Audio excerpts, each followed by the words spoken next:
Investigations underway tonight after a deadly explosion at a Columbia Gas transmission station. One worker was killed after a blast so powerful it forced people from their homes south of Canton. Bob Jones has been on the scene since this morning and continues his coverage live tonight. And Bob, there's new information tonight about the worker killed.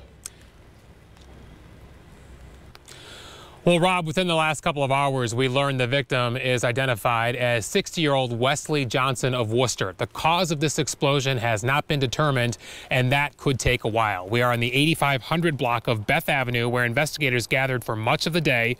When this first happened, neighbors and first responders didn't know what was going on. There is a large plume of gas coming out of there.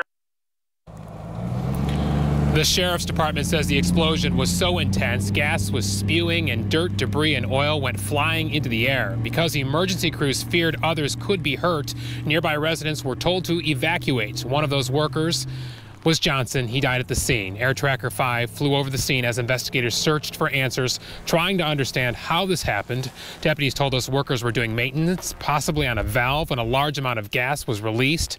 TransCanada Pipelines, which owns Columbia Gas Transmission, says a system meter station has been isolated and residents were allowed back into their homes. One neighbor heard a loud and long whistling noise before the explosion. And I always hear planes flying over Akron Canton Airport, and I thought, wow, that plane's low. And it kept getting louder and louder, and then there was this gigantic explosion.